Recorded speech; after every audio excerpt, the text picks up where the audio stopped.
Hi, everybody. We are ready for another podcast session. I know some of you suggested a Zoom or a Google Classroom session, but since most of you didn't revert back, I decided to carry on with the podcast. While I have the freedom to choose the way I am to reach you, let me do a podcast. Unless, of course, you're so fond of my face that you need to see me to understand what I'm trying to say to you.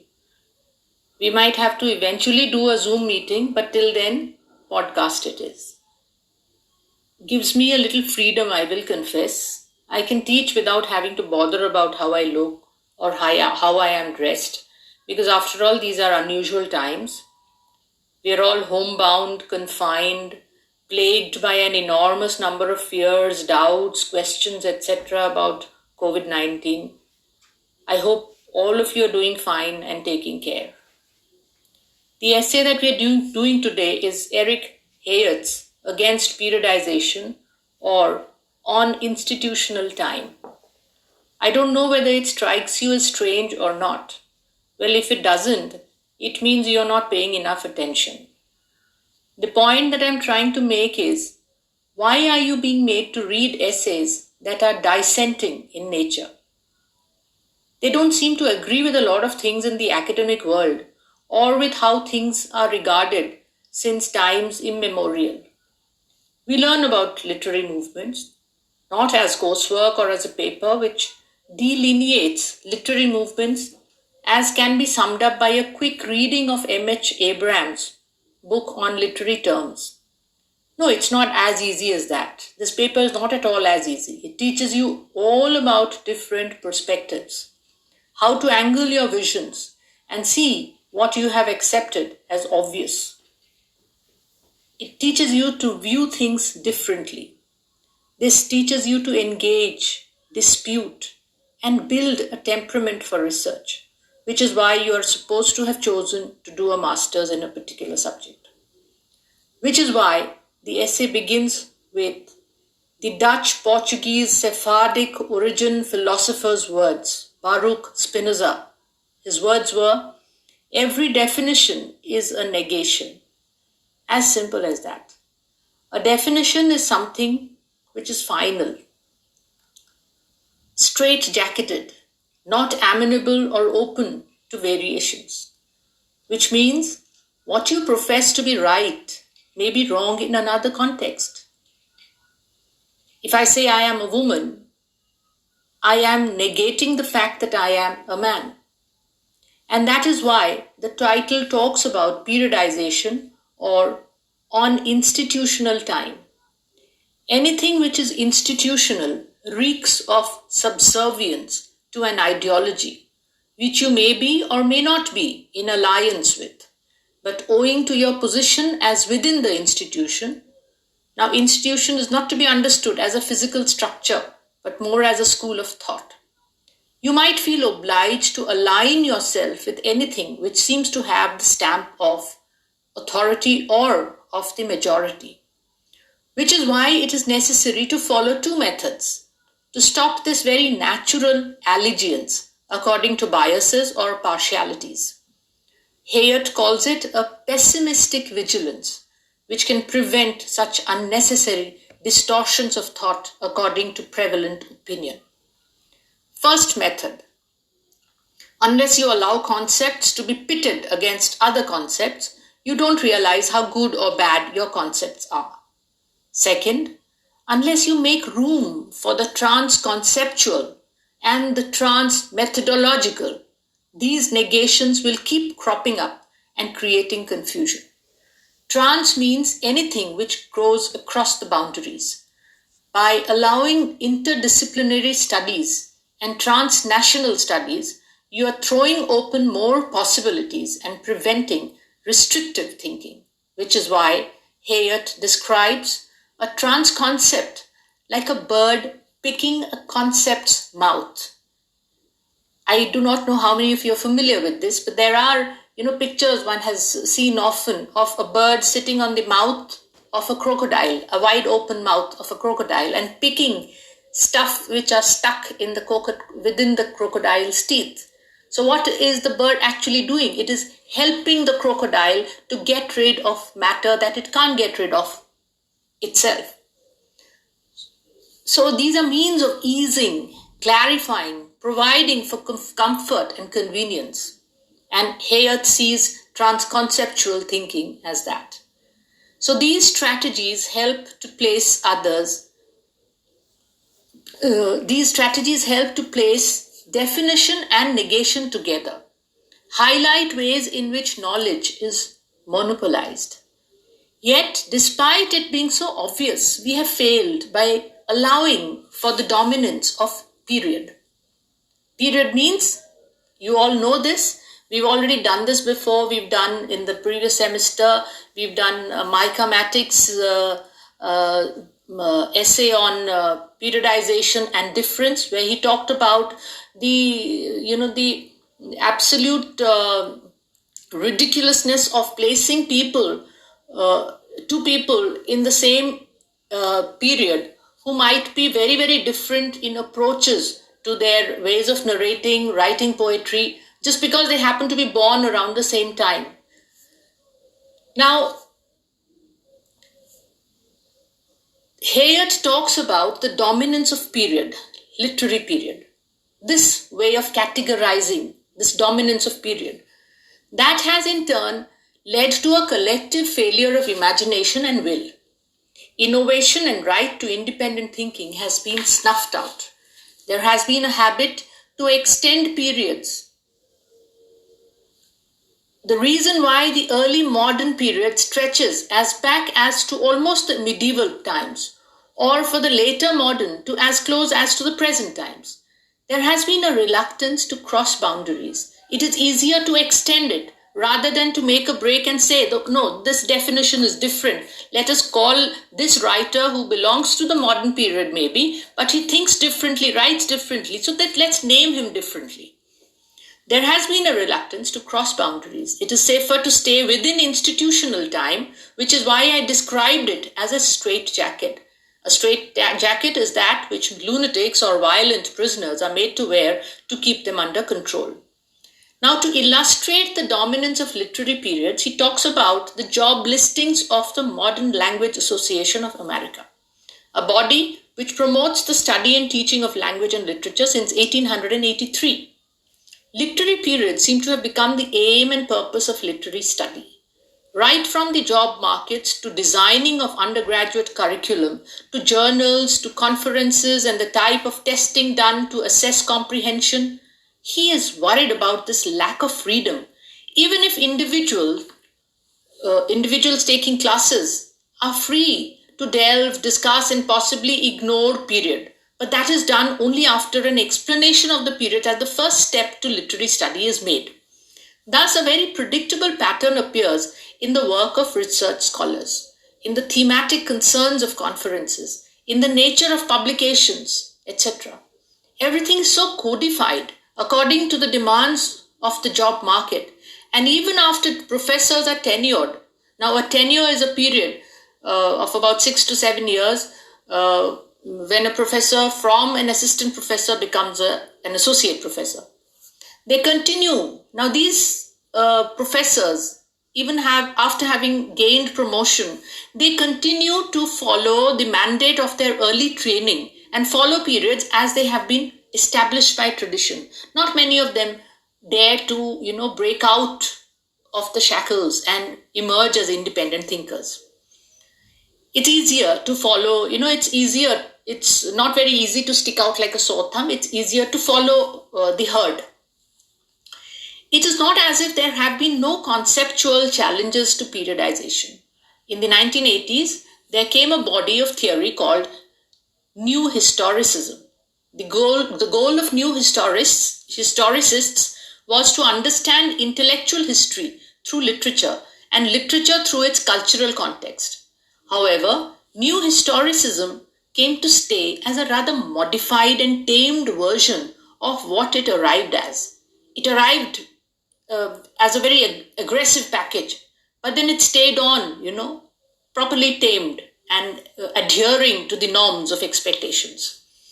New Historicism was meant to challenge old practices, thinking, engage critically, but unfortunately, there is no new historicist anymore. Everyone claims to think new historically, indulging in dissections of culture, memory, history, but in doing so, they have also thrown open doors which they cannot close. Thinking new historically necessitates data beyond periods, which of course has resulted in a comprehension of PhD historical perspectives. For instance, some amount of historical relevance is ignored, keeping the mandated length of the PhD thesis in mind, because cultural context to history has opened up the Pandora's box. There is more in the history of literature than there used to be. That goes to prove how exactly scholarly pursuits and positions are being compromised to be politically correct about the literary periods. Now, there are other concepts too which do not deify the period, like the genres and the subgenres, the drama, the poetry, the plays, etc. Even though the period is significant within genres and subgenres, a scholar who's approaching such areas of refinement is expected to be equipped with a vast knowledge of history transcending all periods. A scholarly work on ethnic studies would obviously imply a restricted study area, so the ability to transgress into areas of huge historical significance is more possible. He can study the slave trade, if he's doing ethnic studies, the plantation economy, the Civil War in America, etc. Even finer aspects of literary studies like the soliloquy, the narrative forms, even the joke, the anecdote, the rhyme, even the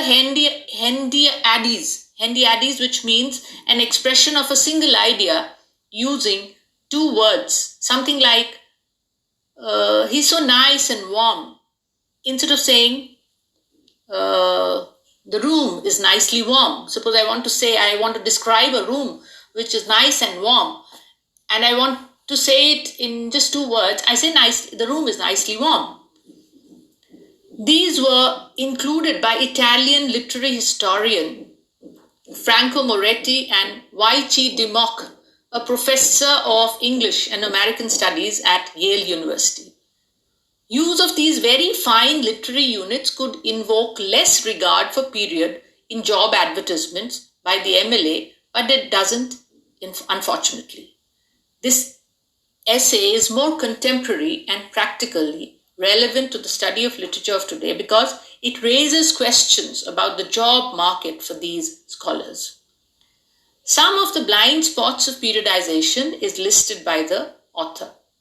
For example, he talks about how the Victorian age would appear to a present day scholar of the Victorian period as compared to a Victorian personality living within the said period.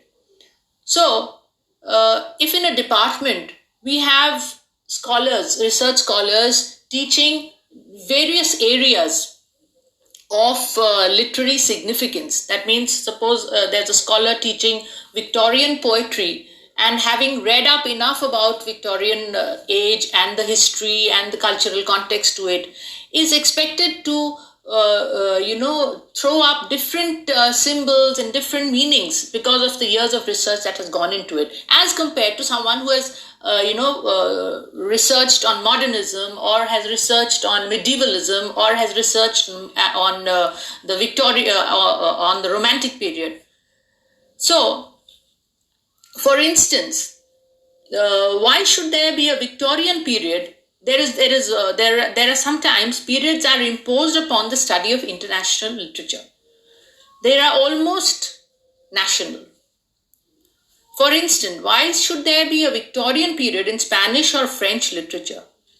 Periods are inherited notions. The ongoing dominance of modernism would remain unaffected by many new thinkers simply due to its rigidity.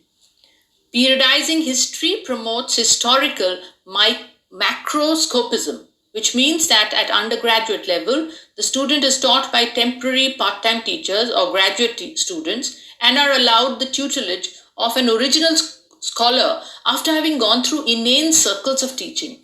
Only in the last two circles do the questions of his employability or job market come into the circles of his academic scholarship, which means that he gets to learn from an expert only after having reached a certain point of distinction, after having proved himself, after having passed certain examinations. It's at when he's at a novice stage, he's being taught by people who are probably as novice as he himself. Eric Hayot suggests ways by which the situation can be improved. By developing periods which cross boundaries or combine our existing period, by cross national borders to bring in foreign concepts of feudalism, capitalism, industrialism, and the golden age, etc. Sometimes he asks you to imagine your time perspective to change from the present. Look at the Romantic Age from the year 2050. This is called mitigating chronocentrism. Teach students to learn from small to big. Start with simpler courses so that they can be allowed to ask larger cultural questions in their second year. Teaching them to think one step at a time. It is necessary to be experimental with young students and young faculty so that they too don't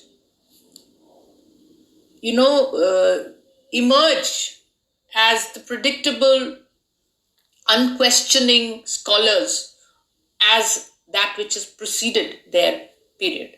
He proposes a robot university of the future where the term modernism might not even exist. Imagine how such a student would judge your period if he were to. Hayot discussed how they redesigned their own curriculum for students at Penn State. That's the university where he teaches in America. He resents the institutional time even in the manner a university structures its semesters. When he talks about on institutional time, he is not only talking about literary periods, but he's also talking about the imposition of semesters and the timing of the semesters, how the semesters are broken up into number of weeks and hours, etc. It is research which is time-based. He brings in a strange but unique parallel between periodization and the time mandate imposed by the university system. The 15-week semester or the 3-hour graduate seminar have nothing to do with the way a teacher wants to teach or a student wants to learn. He describes how in the fall semester of 2010, he taught prose fiction to students. He started with the tale of Genji and ended with Machado de Asis's Brass Cubes. About 600 pages reading most weeks and more than 1,000 pages long the entire work. He admits he didn't read some of it, which is a great admission by itself. Assigned somebody the job to read it and tell the class about it. It threw up revelations, ways of interpretations, independent with critical insight, and nothing monotonous about these classes. What creates plots, what makes the hero, protagonism, diegetic worldedness, which is a type of fiction recounting in which the story is told by the narrative itself. They probably learned much more than they would if they had followed the ordinary practice by reading and discussion classes. He didn't bend his methods to the calendar and got far better results. His contention is that don't teach like this all the time, but maybe students benefit more if a teacher teaches at least some of the time, like by allowing a free rein. Otherwise, generations of scholars will be produced who will always periodize and follow coverage models as laid down by the institutions. The takeaway from the way they redesigned their curriculum was that students got to interact with students from a cross section of the department. It allowed for flexibility, and owing to the fact each course was a 1-credit module, some chose to finish in the smaller course, keeping some modules for a later date. This kind of flexibility allowed students freedom. The other thing he resents of the American institutionalized time is the fact that schools close around harvest time, keeping the age-old practice alive. He calls chunk-sized semesters redundant, and there was no reason for school to vacation at harvest time. He thinks that is irrelevant considering that it is no longer an agricultural economy. He invokes new people to write more and in newer areas which would assure them jobs. He ends on a touch of humor. With all the new thinking he has infused into youngsters, he expects some effect. He says, let's get working. I hope you've understood this essay, and I expect you to read and get back to me and let me know uh, the way this entire online process is working out, because like I told somebody the other day, unless you have the text with you and you follow what I'm teaching, you will not really understand much, because you have to be familiar with the text in order to understand what I'm speaking. So please have the text with you, sit down with it and listen to me, and please, please, please come back to me with questions. Thank you so much.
hope